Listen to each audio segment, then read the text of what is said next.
Governo do Estado volta atrás e matrículas no SEDUP continuarão sendo realizadas. Ministro do Trabalho, Elton Iomura, foi afastado do cargo pelo Supremo Tribunal Federal. Pesquisa realizada pelo Banco Mundial apontou que os brasileiros poupam mais pensando na velhice. A ação do PROCON de Criciúma resultou em notificação para a agência bancária do Rio Maina.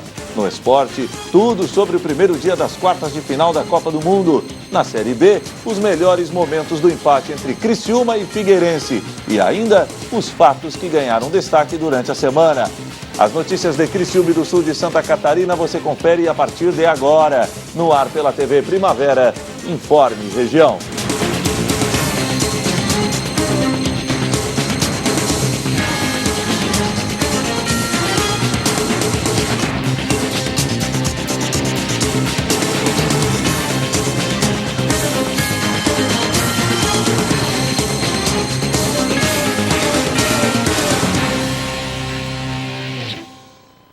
Hoje, sexta-feira, dia 6 de julho de 2018, para você que sintoniza a tela da TV Primavera, uma boa noite. Depois da polêmica e dos protestos dos alunos e professores do SEDUP, o governo do estado voltou atrás e resolveu continuar realizando as matrículas de novos alunos na instituição. Confira na reportagem da jornalista Débora Correia. A Secretaria de Educação do Estado voltou atrás sobre a decisão de suspender as matrículas dos cursos profissionalizantes no segundo semestre desse ano. Se fosse concretizada, a mudança impactaria os 18 centros de educação profissional, os SEDUPs do Estado. Só em Criciúma, mais de 300 vagas não seriam preenchidas. Com o recuo do Estado, o impacto deve ser menor. O que eles determinaram lá? Que eles vão abrir turmas, mais turmas que têm uma procura, cursos que tenham realmente procura, né? Cursos que vai ter um investimento, que aí vai ter procura. Agora, aqueles cursos, por exemplo, que não tem procura e que nesse semestre que passou houve evasão, esses cursos não vão abrir. A gente tem preocupação, porque para nós, no meu entender, não se fecha nada. Educação não se fecha, se abre. Se tem 7 alunos, que bom que tem 7 que estão interessados em fazer. Então a gente vai manter os 7. Porque eu digo assim, no Brasil acontece o inverso, né? A gente em vez de enaltecer aqueles que querem ficar e querem estudar e querem continuar o estudo, não, a gente não enaltece, a gente fecha para dizer não deu, então esse aí não precisa estudar. A gente vai pela maioria e nunca pela minoria. Então a gente tem que enaltecer a minoria. Se a gente quer mudar esse país, a gente tem que enaltecer a minoria que quer trabalhar, que quer estudar, que quer se profissionalizar para melhorar esse país. Não é isso que a gente diz? A conselheira do Sindicato dos Trabalhadores em Educação do Estado acredita que o recuo foi reflexo de uma grande mobilização estadual, que envolveu não só os profissionais, mas também pais e alunos. A intenção que eles tinham verdadeiramente era fechar o SEDUP. Isso nós não temos dúvida nenhuma. Só que com a mobilização de todo o movimento estudantil, dos professores do SEDUP, da própria categoria do sindicato, do SINT, da comunidade em geral, da até a imprensa, né? Porque não dizer que a imprensa também se mobilizou achando um absurdo o fechamento do ensino profissionalizante, porque é a única escola pública em Santa Catarina que dá acesso ao trabalhador que está para fazer o ensino profissionalizante, né? Mas a categoria segue preocupada com os próximos passos em relação à educação profissional do Estado e por isso se mobiliza para que os cursos não fechem de forma definitiva. Continuamos mobilizados, temos uma assembleia regional que vai acontecer segunda-feira no Colegião, às 14 horas. Né? Porque tem mais ataques aí, não é só o SEDUP, mais ataques da educação pública de Santa Catarina ao trabalhador em educação, então nós vamos estar mobilizados. Nós devemos ter esse semestre, muitos atos, assembleias estaduais e, quiçá, um movimento de paralisação. As matrículas dos novos alunos do SEDUP serão realizadas em data ainda a ser definida em cada unidade. Em Criciúma, segundo a direção, já há uma lista de alunos interessados nas vagas. O Ministério do Trabalho, ou o Ministro do Trabalho, pediu demissão no início da noite de ontem. Elton Iomura foi afastado do cargo pelo Supremo Tribunal Federal em nova fase da Operação Registro Espúrio, que investiga fraudes em registros sindicais. Além de Iomura, o escritório do deputado Nelson Marqueselli, do PTB, também foi alvo de ação da Polícia Federal. Um dos assessores do parlamentar foi preso com R$ 95 mil dentro de um apartamento. Os policiais cumpriram mandados de busca e apreensão no gabinete de Elton Yomura, que foi afastado do cargo de ministro do Trabalho. A polícia também esteve nos endereços dele em Brasília e no Rio de Janeiro. Os mandados dessa fase da operação também foram autorizados pelo ministro Edson Fachin, relator do caso no Supremo Tribunal Federal. Por decisão de Fachin, Yomura também está proibido de frequentar o ministério e de ter contato com outros investigados.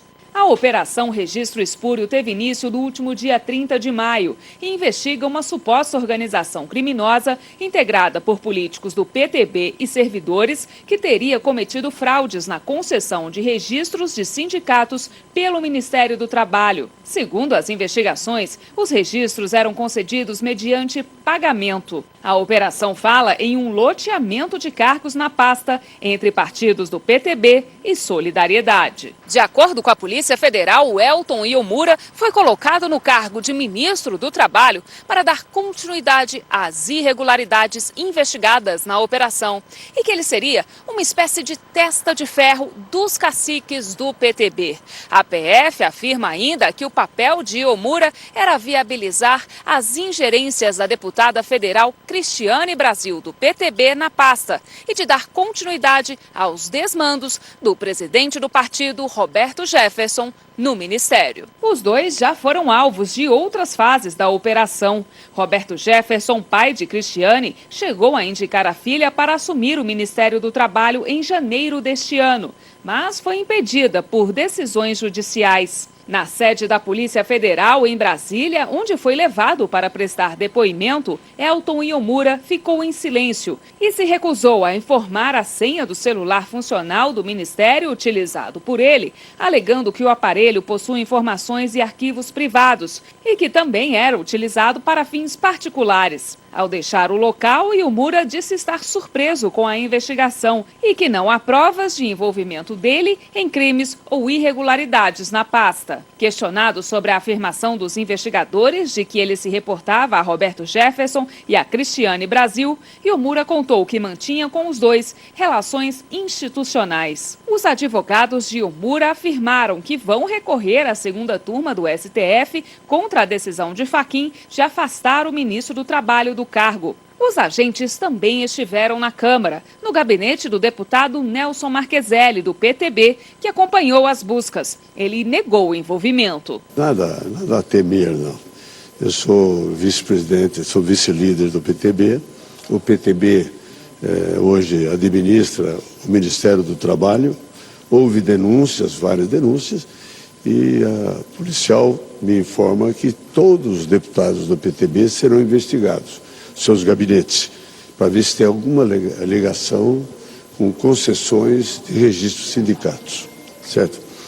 Vamos esperar a vistoria que estão fazendo, eu apoio, acho que isso é fundamental.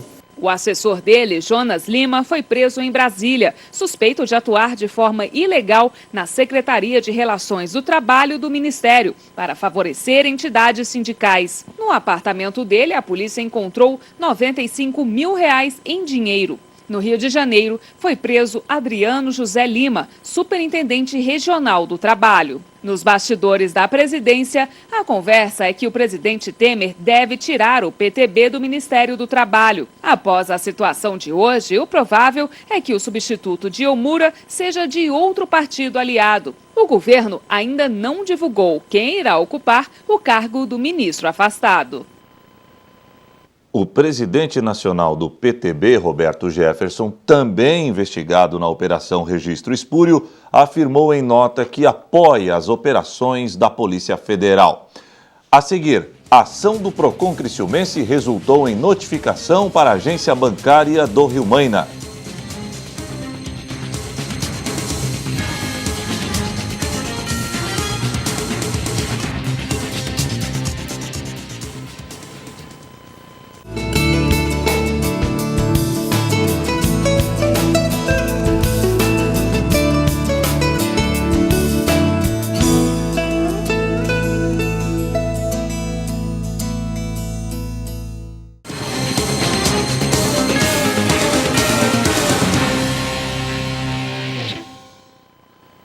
Uma pesquisa realizada pelo Banco Mundial apontou que os brasileiros poupam mais pensando na velhice. Apenas 11% da população poupa pensando na aposentadoria. Você é do tipo de pessoa que não pode ter dinheiro na mão, que já começa a pensar com o que vai gastar? Para muitos, economizar parece sacrifício. Mas tem gente mudando essa mentalidade, pensando lá na frente. E ao invés de gastar, poupando, de olho no futuro. É o caso do Alberto. Ele tem 28 anos e há mais ou menos 1 ano e meio começou a guardar parte do salário. Todos os meses ele separa pelo menos R$1.000, dinheiro que ele não pensa em mexer pelos próximos anos. Você deixa ele guardadinho, na hora que se aparecer a oportunidade, eu tenho a possibilidade de resgatar, mas não está na minha conta, é o banco separado, tudo já meio para tirar da vista mesmo. Mercado de trabalho incerto e reforma da Previdência são preocupações do Alberto. Por isso, ele prefere estar preparado financeiramente para o futuro. Você começa a ficar um pouco mais velho, você começa a se preocupar com como é que vão ser daqui a alguns anos, se eu perder meu emprego, o que acontece, está morando sozinho, se ficar um mês sem trabalhar, você consegue pagar o aluguel, consegue pagar suas contas, então você começa a se preocupar um pouco mais e deixar um colchão para alguma emergência e alguma oportunidade, né, que não aparecer daqui a alguns anos, de repente dar uma entrada no carro, entrar no apartamento e começar a brincar de gente grande, né? Mas nem todo mundo tem esse hábito. Um estudo do Banco Mundial apontou que apenas 11% dos brasileiros poupam dinheiro pensando na velhice. O país está em 101º no ranking mundial entre 144 países, atrás de nações mais pobres, como Filipinas, Bolívia e Mali. Entre os jovens, a porcentagem é ainda menor. Apenas 6% dos brasileiros com idade entre 15 e 24 anos disseram guardar dinheiro pensando na aposentadoria. Hoje em dia é tudo muito incerto, né? Tá vindo previdência, inúmeras coisas. Então, se você não começar a pensar em guardar a partir dos 18, quando você chega dos 30, para guardar até os 40, faz uma diferença enorme esses 10 anos. A gente tem que se preocupar, né? Se preocupo, o que eu posso fazer para poder poupar, a gente faz. Para esse educador financeiro, o brasileiro não tem a cultura de poupar e de investir, herança de outras gerações. Nas últimas décadas, né, nós tivemos uma hiperinflação, né, seguida depois de um período de consumo, né, onde as pessoas tinham uma carência muito grande, né, de adquirir bens, né, então o dinheiro nunca foi representativo para que sobrasse alguma coisa para que você pensasse numa poupança, né. E não tem muito segredo, basta seguir uma receita infalível. Primeira coisa que você tem que fazer, né? No dia que você recebe seus recursos, aplique um pedaço. E o que sobrar, a grande parte, você vai pagar suas contas, vai gastar, mas a primeira coisa a fazer é poupar, né? É um caminho que é uma mudança da ordem, né? Onde você passa a ter, então, essa disciplina, né? Para fazer essa poupança, né? Uma ação do PROCON de Criciúma culminou em uma notificação a uma agência bancária do distrito do Rio Maina. Confira na reportagem. A fiscalização nos bancos da cidade é frequente, mas nesse mês de julho, o PROCON de Criciúma intensificou os trabalhos. Em parceria com o Sindicato dos Bancários, o órgão lançou a campanha Seu Direito Deve Ser Respeitado, que vai visitar todas as agências bancárias para verificar o atendimento. Quando eu assumi o PROCON, há 3 meses, o Sindicato dos Bancários, eles entraram em contato conosco aqui no PROCON para fazer uma parceria. Eu sugeri que fizessem uma parceria com relação ao tempo de espera na fila dos bancos, onde o Sindicato dos Bancários, eles fariam toda a parte publicitária, com distribuição de folders, campanha nas mídias, e o PROCON faria parte dele como fazendo a fiscalização em parceria com eles fazendo as orientações e a panfletagem na frente dos bancos e o PROCON fazendo a fiscalização. A primeira fiscalização da campanha foi realizada nesta quinta-feira e um banco já foi autuado por não cumprir a legislação sobre o atendimento ao cliente. A gente fez a fiscalização, o sindicato dos bancários eles fizeram as orientações e já no primeiro dia a gente já encontrou a primeira irregularidade, que foi a distribuição da senha sem o horário que o consumidor chegou, que é o horário que a gente consegue constatar que ele ficou mais de 20 minutos na fila ou mais de 30 minutos em dias de pico, onde a gente fez um auto de infração e o banco vai ter um prazo de 10 dias para responder o que houve, não aceitando a resposta do banco, aí possivelmente eles vão sofrer uma sanção e uma multa que varia em torno, nesses casos, de R$20 mil. Então a operação começou nessa quinta-feira e tem o intuito de orientar os consumidores para que eles exerçam o seu direito de cidadão. Os direitos do consumidor no atendimento bancário constam na Lei Municipal 5909 de 2011. Nela consta o tempo de espera máximo nos bancos, além de outras regras. O principal deles é o tempo de espera na fila, que o banco ele é obrigado a colocar caixa suficiente para atender todos os consumidores mais de 20 minutos em dias normais e mais de 30 minutos em dias de pico. O que é o dia de pico? É a véspera de um feriado, a véspera de pagamento ou um pós-feriado. Essa é a principal reclamação que está ocorrendo e é o principal mote dessa nossa campanha. Mas também o que acontece nos bancos é a questão da triagem quando o consumidor chega até a agência. O que eles fazem? Eles conversam com o consumidor e perguntam qual o serviço que você quer fazer no banco. Ele fala, eu quero pagar o meu boleto. Aí muitos bancos falam, não, o boleto não pode pagar aqui dentro, tu pode pagar no caixa eletrônico ou numa lotérica. Isso é extremamente proibido. Tá? O banco não pode fazer esse tipo de triagem. O coordenador do PROCON lembra que, além de realizar periodicamente esse tipo de fiscalização, o órgão está à disposição da população todos os dias e excessos ou irregularidades no atendimento devem ser comunicadas pela população. Se eles acharem que estão sendo lesados por algum tipo de serviço que eles não estão recebendo, eles podem ligar para o PROCON de Criciúma. Nosso telefone é o 3445-8522 e nós também estamos lançando o telefone 151, que é o telefone gratuito de qualquer operadora. Está em fase de teste ainda, mas se vocês não conseguirem acessar o telefone pelo 151 se der algum problema, o nosso telefone fixo é o 3445-8522. Reclamem, tirem suas dúvidas, porque o PROCON está aqui para ajudar. Porque se for direito do consumidor, é o nosso dever fiscalizar. A seguir, os melhores momentos do empate entre Criciúma e Figueirense.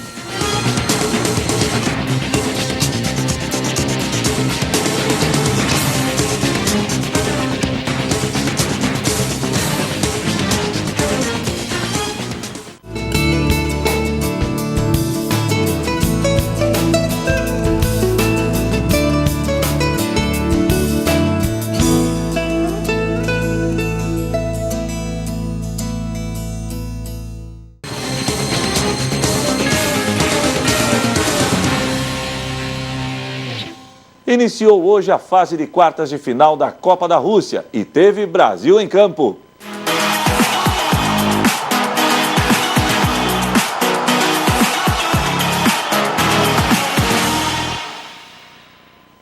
E o cerco está apertando. Hoje, 2 jogos emocionantes foram realizados. Começamos por Uruguai e França.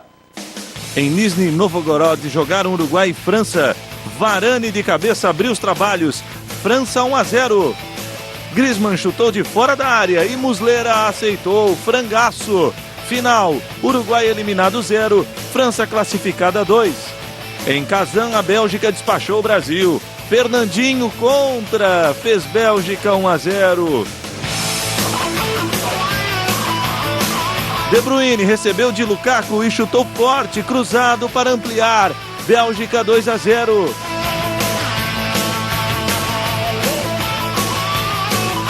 No segundo tempo, o Brasil descontou com este gol de cabeça de Renato Augusto.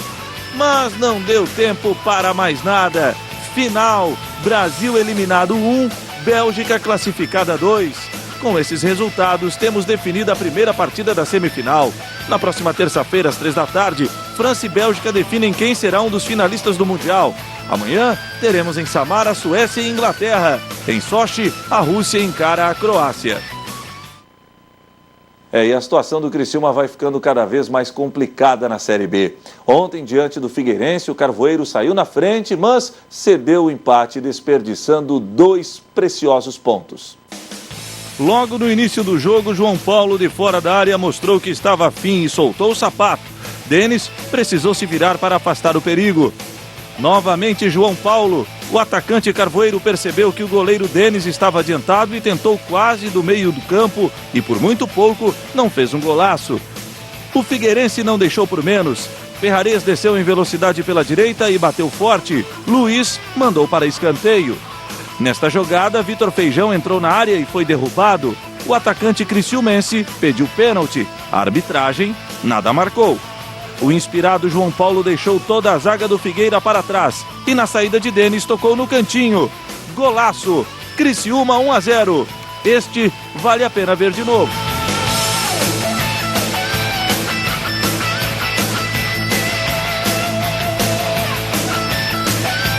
O Tigre cresceu. Luiz Fernando de fora da área arriscou o chute, porém a bola subiu demais e se perdeu pela linha de fundo. Nesta jogada, o time da capital chegou a marcar, mas a arbitragem assinalou irregularidade no lance. Neste ataque perigoso, Renan Mota ficou na cara do goleiro Luiz, que corajosamente dividiu a jogada, evitando o gol de empate. No segundo tempo, só deu Figueira. Lazzaroni cruzou da esquerda e André Luiz, sozinho, cabeceou para fora. Nesta cobrança de escanteio, a bola sobrou para Nogueira, que mandou a bomba. Eduardo de Biasi, em cima da linha, mandou para escanteio e salvou o Criciúma. Novo cruzamento da esquerda de Lazzaroni e por muito pouco André Luiz não mandou para o fundo das redes. Nesta cobrança de falta, o inevitável aconteceu. Nogueira, de primeira, mandou cruzado e empatou o duelo, 1-1.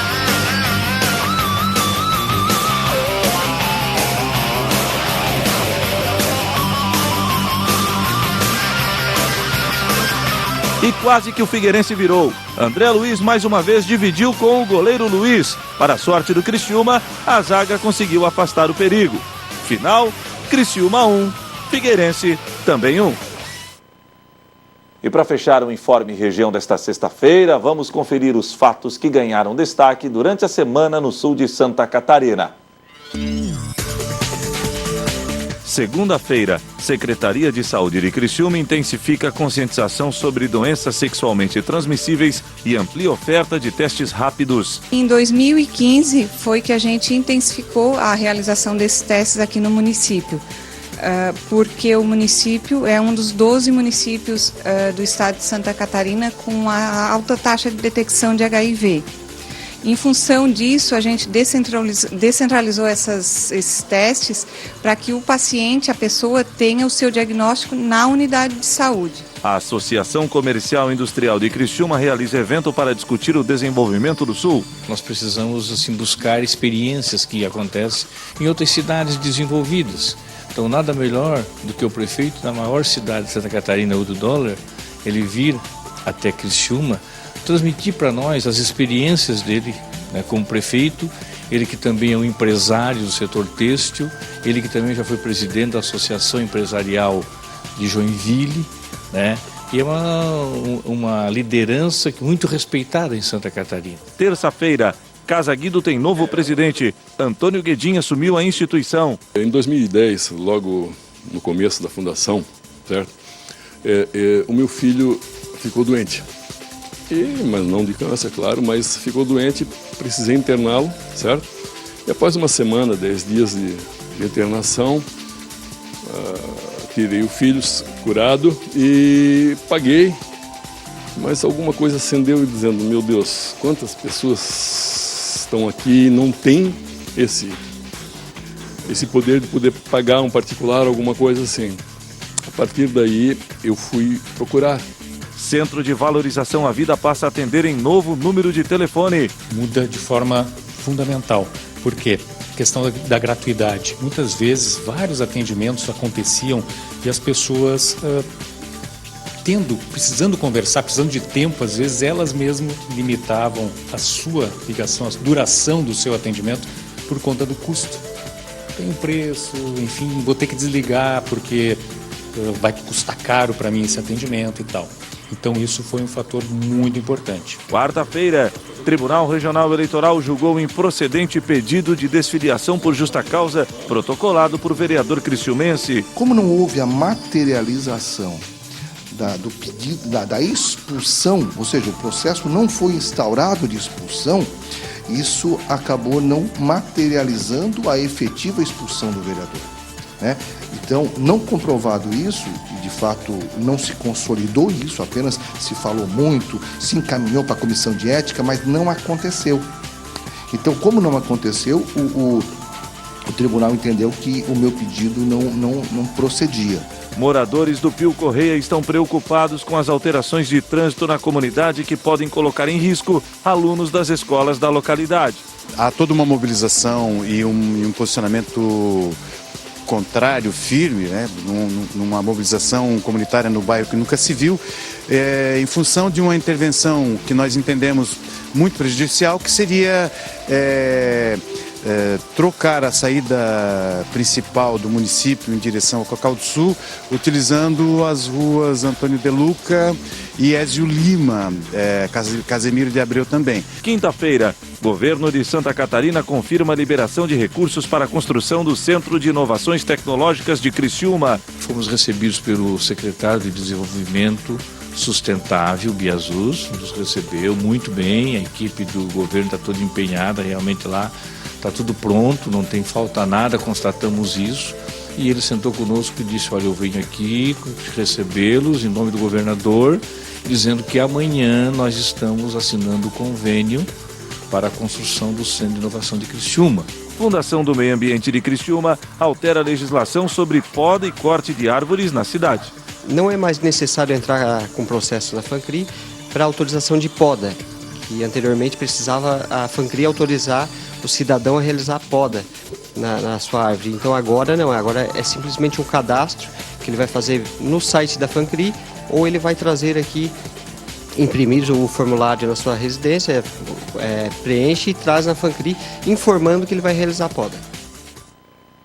E o Informe em Região desta sexta-feira fica por aqui. Voltarei amanhã, 15 para o meio-dia, no Boletim Primavera. Boa noite.